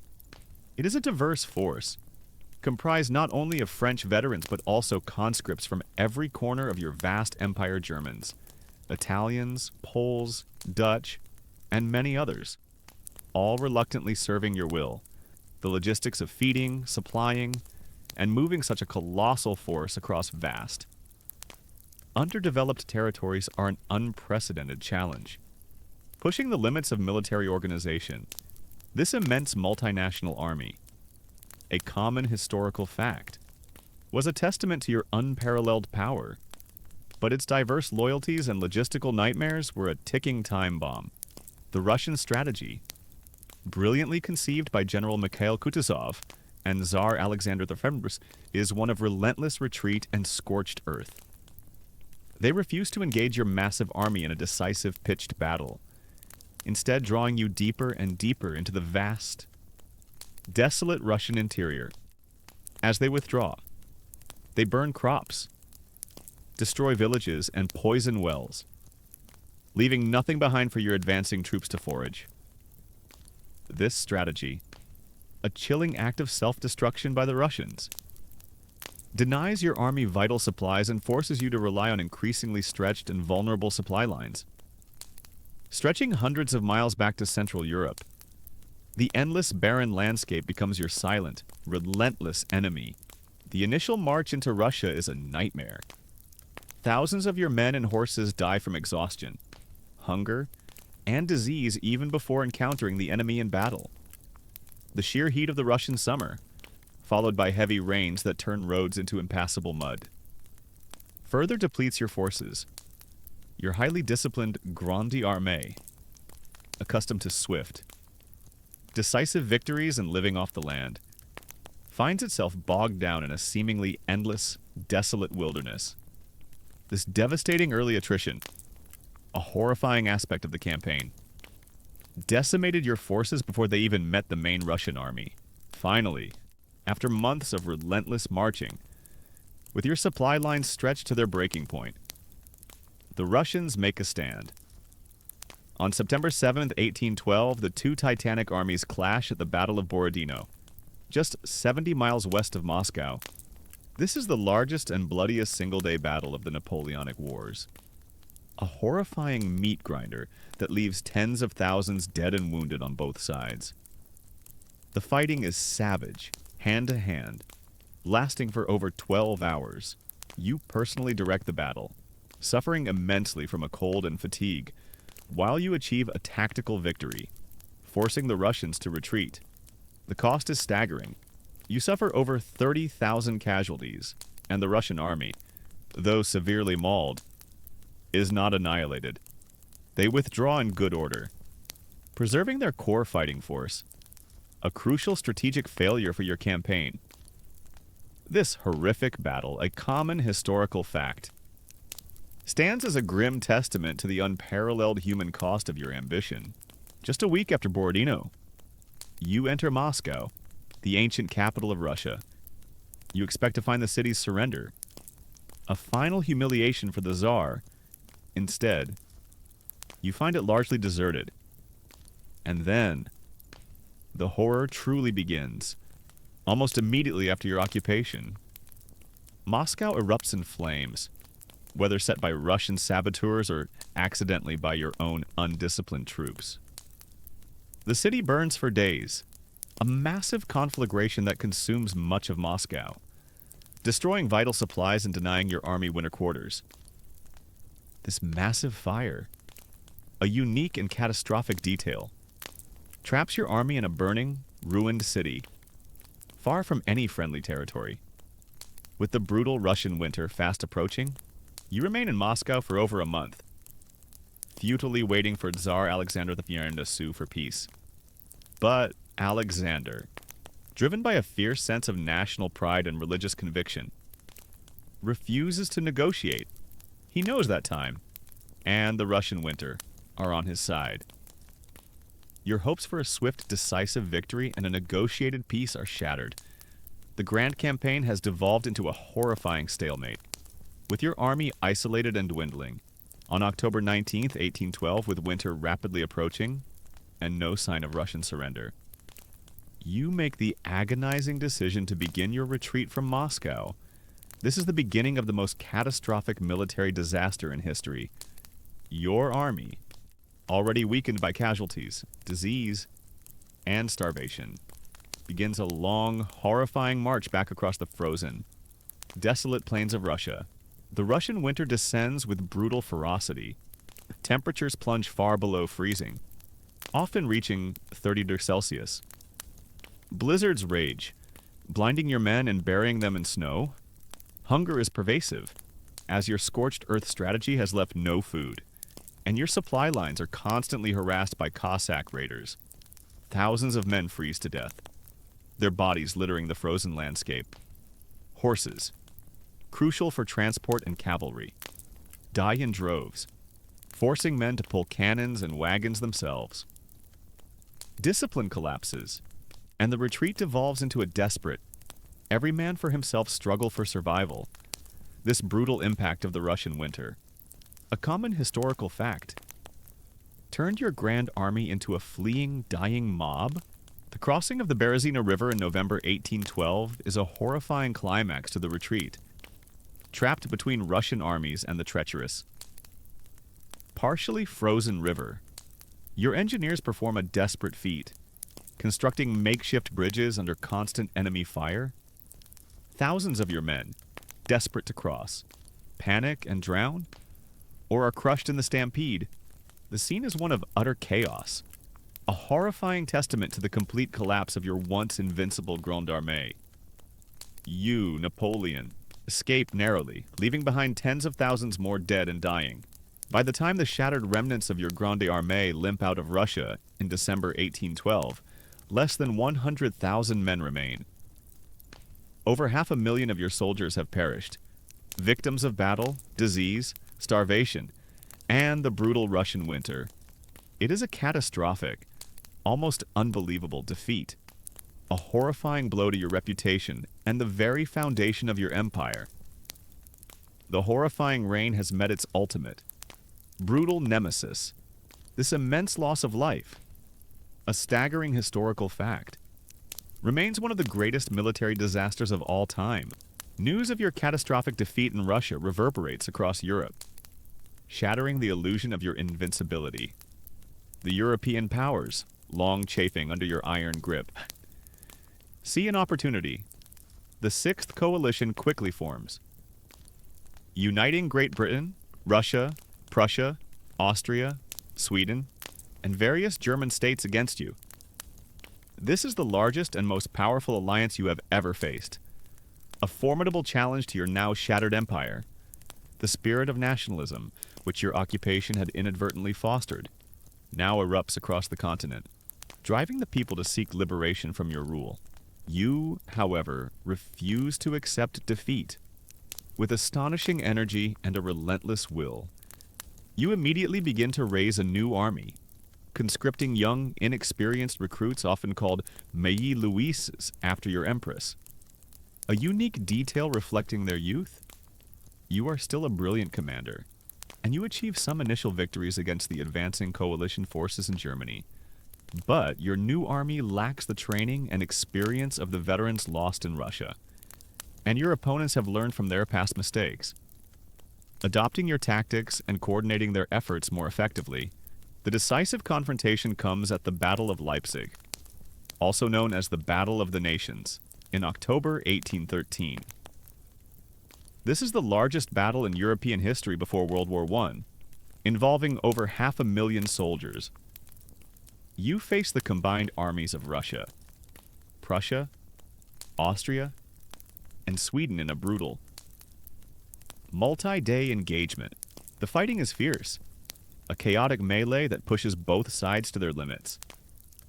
Despite your tactical brilliance, your forces are ultimately overwhelmed by the sheer numerical superiority of the coalition. You suffer a devastating defeat, losing tens of thousands of men, and are forced to retreat back into France. This massive battle, a common historical fact, effectively ended your control over Germany and signaled the collapse of your continental empire. The coalition armies now invade France. Your strategic genius shines brightly in these desperate final campaigns, as you achieve a series of brilliant victories against overwhelming odds, often defeating larger coalition forces. But you are fighting on French soil, against a numerically superior enemy, with a dwindling army and a populace exhausted by war. Paris, your beloved capital, is eventually captured by the coalition forces, faced with overwhelming military defeat and the betrayal of your own marshals. You are forced to abdicate your throne on April 6, 1814. The magnificent empire you forged through blood and fire crumbles around you. You are exiled to the small island of Elba in the Mediterranean, a tiny principality bestowed upon you by the victorious powers. It is a humiliating fall from supreme power, a dramatic and widely known historical fact that seemed to mark the end of your terrifying reign. Your imperial guard, tearfully, bids you farewell in a poignant ceremony, symbolizing the end of an era. However, your story is not yet over. You, Napoleon, are not a man to accept defeat or confinement. You meticulously observe events in France, seeing the unpopularity of the restored Bourbon monarchy King Louis XVIII and the discontent among your former soldiers and the French people. In a daring, audacious move, You escape from Elba in February 1815, landing in France with a small contingent of loyal followers. This incredible escape, a common historical fact, sparks a wave of astonishment and renewed hope for your supporters. Your return sparks the period known as the 100 Days. You march triumphantly towards Paris, gathering support as you go. Louis XVIII flees, and you reclaim your throne without a shot being fired. An astonishing feat of charisma and popular appeal. Europe, however, is horrified. The coalition immediately reforms, determined to crush you once and for all, seeing you as a disturber of the peace. A Corsican ogre who brings only war and suffering. The final decisive confrontation comes at the Battle of Waterloo in Belgium on June 18, 1815. You face a combined British and Allied army led by the Duke of Wellington, and a Prussian army led by Marshal Blucher. The battle is fierce, prolonged, and incredibly bloody, swaying back and forth throughout the day. Despite your tactical brilliance, a combination of Wellington's steadfast defense, the timely arrival of the Prussians, and critical errors by your own subordinates leads to your ultimate, crushing defeat. Waterloo is the final, definitive end of your military career. A universally known historical fact that forever cemented your legend as both a genius and a tragic figure. Following Waterloo, with no hope of further resistance, you are forced to abdicate for a second time. This time, the Allied powers are taking no chances. You are exiled to the remote, volcanic island of St. Helena in the South Atlantic, thousands of miles from Europe. Here you spend your remaining years as a prisoner, under constant British guard, dictating your memoirs, complaining about your treatment, and reflecting on your extraordinary life. The isolation, the boredom, and the slow decline of your health are a miserable end for a man who once commanded armies and empires. You die on May 5th, 1821 at the age of 51, likely from stomach cancer, though speculation about poisoning persists. Your final resting place is initially on St. Helena, but your remains are later repatriated to France in 1840, laid to rest in a magnificent tomb at Les Invalides in Paris. A testament to your enduring, complex, and controversial legacy, the horrifying rise and terrifying reign of Napoleon Bonaparte are over. You leave behind a legacy as vast and contradictory as your life itself. You were a military genius unparalleled in your era, a brilliant administrator who revolutionized law, governance, and education in France and across Europe.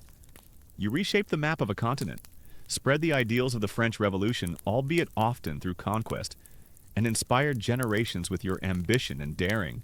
However, your legacy is undeniably, irrevocably horrifying in its human cost.